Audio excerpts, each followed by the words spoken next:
शक्ति, मां शक्ति, मां शक्ति।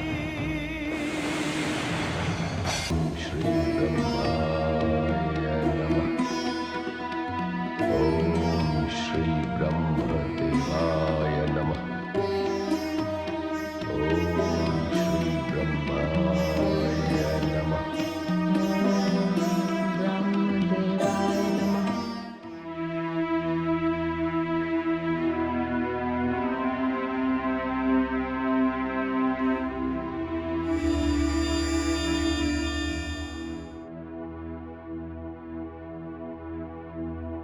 प्रणाम हे आदिशक्ति।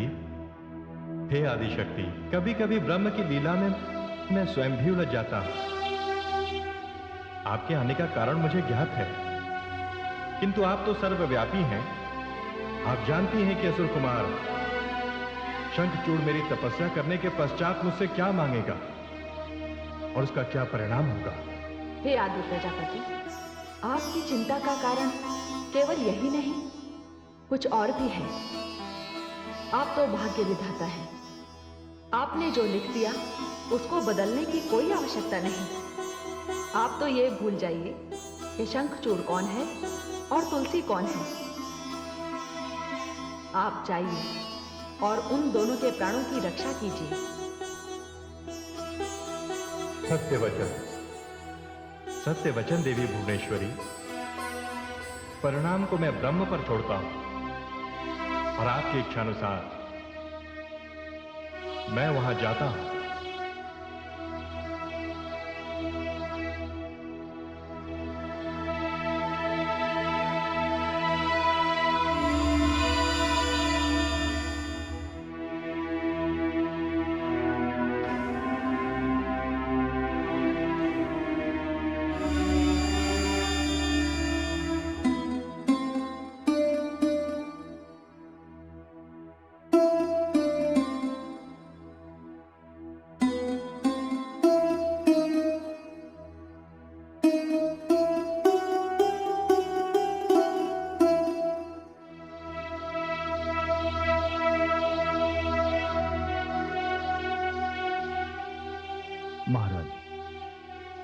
कितनी रातें बीत गई हैं।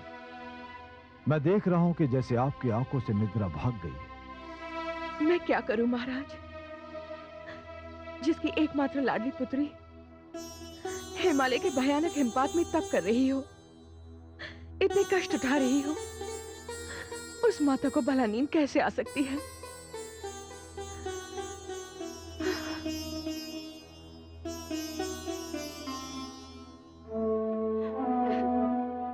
आप सत्य कह रहे हैं महारानी।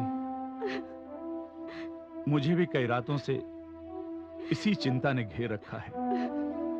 अब मेरी आंखों में निद्रा नहीं, पुत्र शंखचूड़ की छवि सदा मेरी आंखों के सामने रहती है।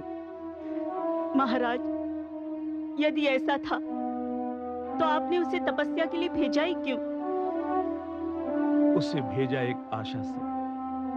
तपस्या के लिए उसे भेजते समय मेरी आंखों में एक सपना पल रहा था। मैंने सोचा महारानी, जब हमारे पुत्र को उसकी घोर तपस्या का वर मिलेगा, तब हमारा पुत्र और अधिक बलशाली हो जाएगा और अधिक प्रतापी हो जाएगा, और तब हमें देवताओं का कोई भय नहीं रहेगा।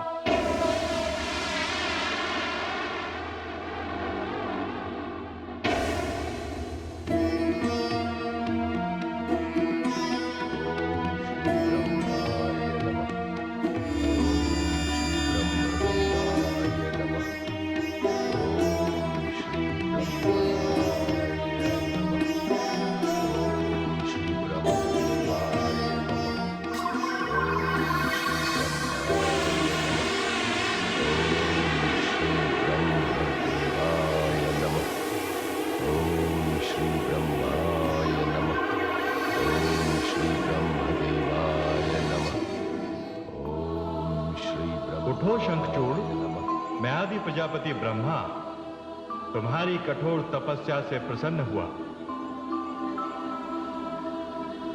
मांगो वत्स, वर मांगो। क्या मांगना चाहते हो?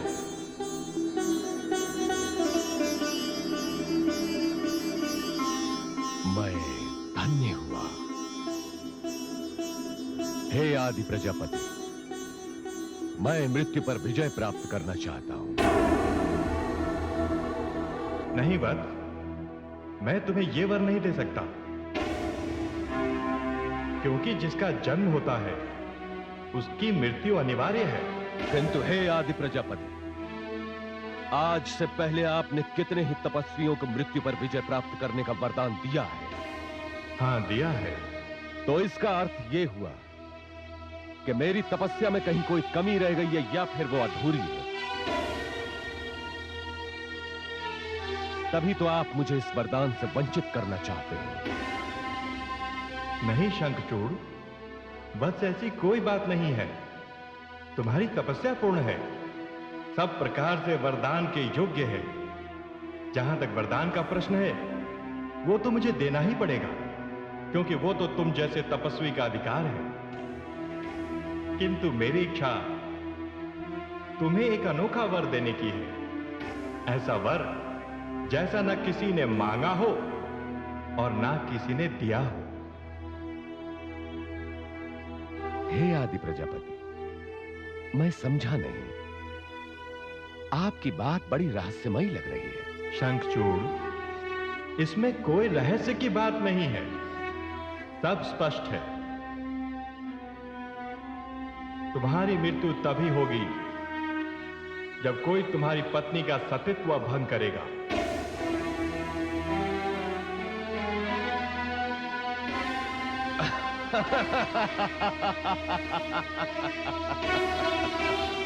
हे आदि प्रजापति, आपने तो सचमुच मुझे मनचाहा वर दे दिया। धन्य है आप। आपने तो मुझे अमरत्व प्रदान कर दिया। मैं विवाह ही नहीं करूंगा, फिर तो मेरी मृत्यु का प्रश्न ही नहीं उठता। नहीं वत्स, विवाह तो तुम्हें करना ही पड़ेगा, क्योंकि तुम्हारे भाग्य लेख में मैं विवाह लिख चुका हूं। हे आदि प्रजापति, आपसे बड़ा मेरा शुभ चिंतक और कौन होगा। अब तो मेरी होने वाली पत्नी का चुनाव भी आप ही को करना होगा। अवश्य करूंगा। तथास्तु।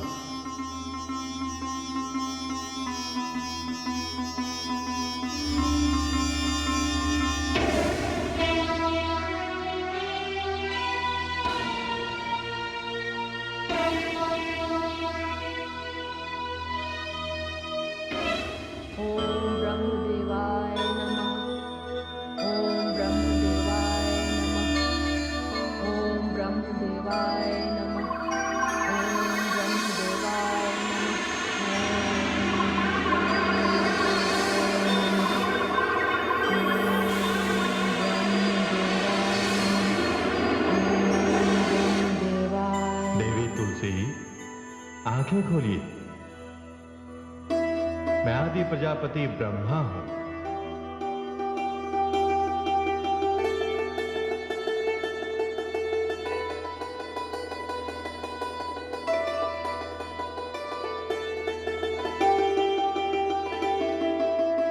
मानिए, आपको क्या वर चाहिए? सौभाग्य, ऐश्वर्य, सुंदर वर? नहीं आदि प्रजापति, मुझे इनमें से कुछ भी नहीं चाहिए। तो फिर आपको क्या चाहिए? हे आदि प्रजापति, मुझे तो केवल श्री विष्णु को पाने की इच्छा है। मैं श्री हरि को प्राप्त करना चाहती हूँ। क्या बात है आदि प्रजापति? यदि आप समझते हैं कि इस वरदान के योग्य मेरी तपस्या नहीं है, तो मैं और अधिक तपस्या करने के लिए प्रस्तुत हूं। लगता है मेरी साधना अधूरी है, अभी पूरी नहीं हुई। नहीं देवी तुलसी, ये बात नहीं। इतना कठिन तप तो आज से पहले भगवान शिव को पाने के लिए केवल देवी पार्वती ने ही किया था। यदि आप सचमुच श्री हरि को प्राप्त करना चाहती हैं, तो मुझे वचन दीजिए कि मैं जो कहूंगा आप उसे मानेंगी और कोई प्रश्न नहीं करेंगे। आप बस इतना समझिए कि आपको अपने तप के फल का मूल्य चुकाना है। कहिए आदि प्रजापति, मुझे क्या करना है? मैं वचन देती हूँ कि मैं आपसे कोई प्रश्न नहीं पूछूंगी। वचन देने से पहले पुनः एक बार सोच लीजिए। जब श्री हरि को प्राप्त करना है तो सोचना कैसा? आप कहिए आदि प्रजापति, क्या करना है मुझे? तो सुनिए, मेरी इच्छा है कि आप असुरराज दंभ पुत्र शंखचूड़ से विवाह करें।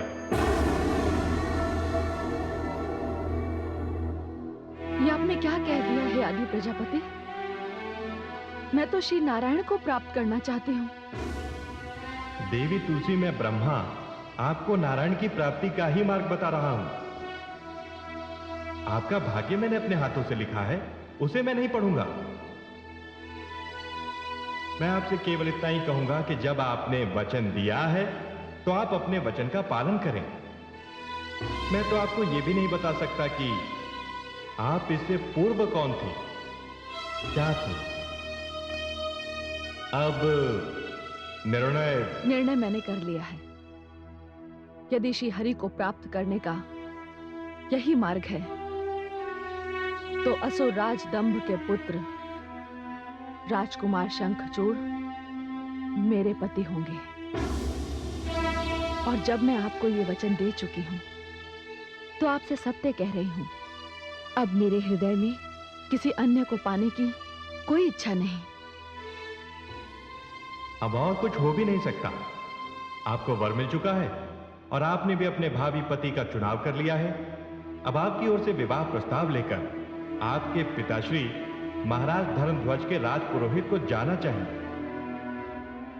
ऐसा ही होगा आदि प्रजापति, ऐसा ही होगा। आयुष्मती भव।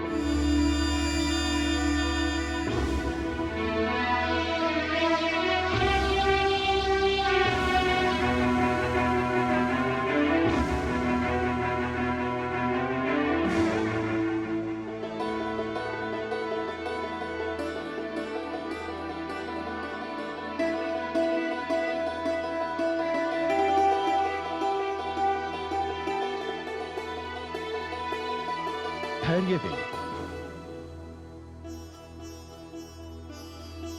वैसे तो इस प्रकार मार्ग में किसी स्त्री से बात करना असभ्यता है, किंतु असुर हूं, इसलिए असुर होने का लाभ उठा लेता हूं।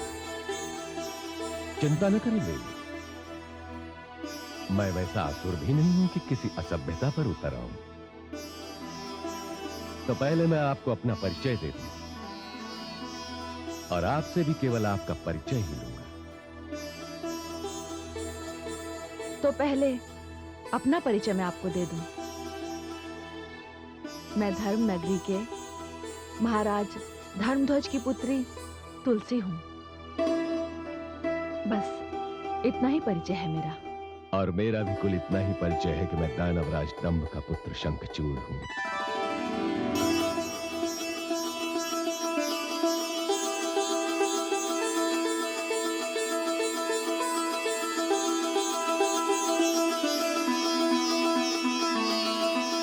सुनिए देवी,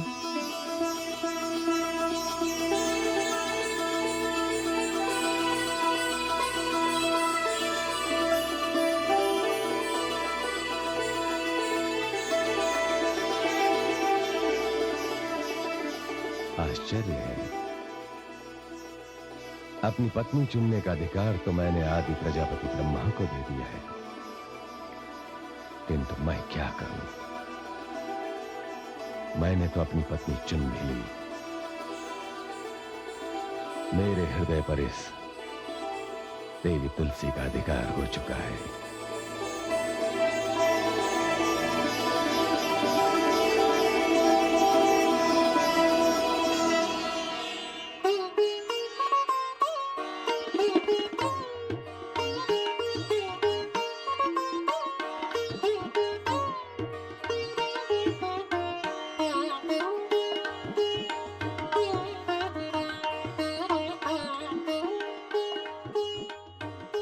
महारानी, आपके आदेशानुसार कक्ष को भलीभांति सजा दिया गया है।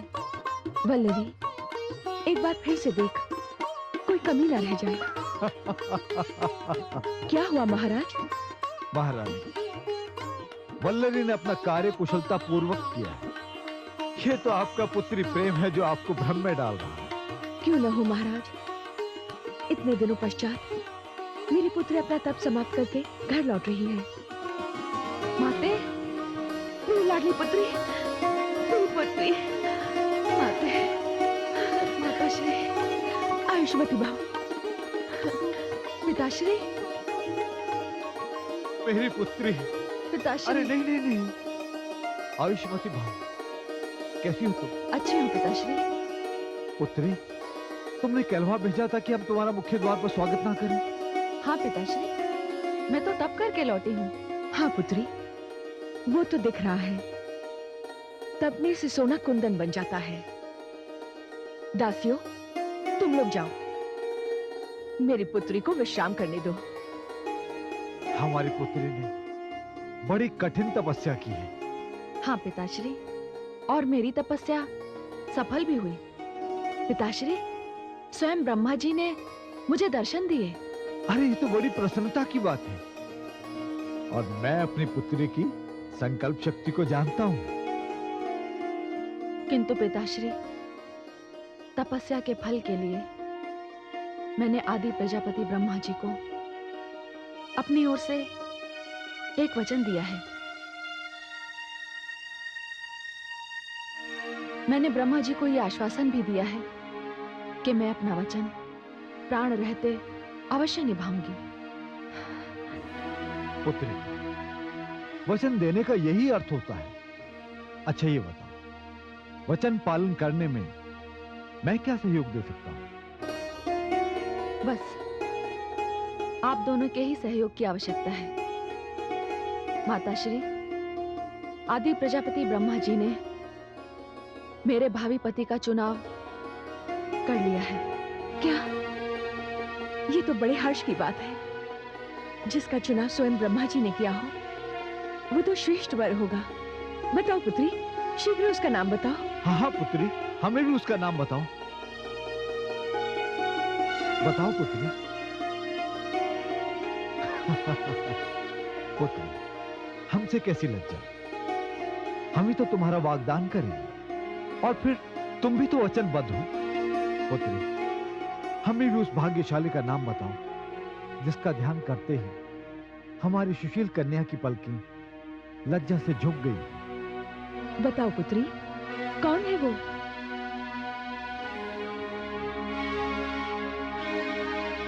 असुर राज दंभ के पुत्र राजकुमार शंखचूड़।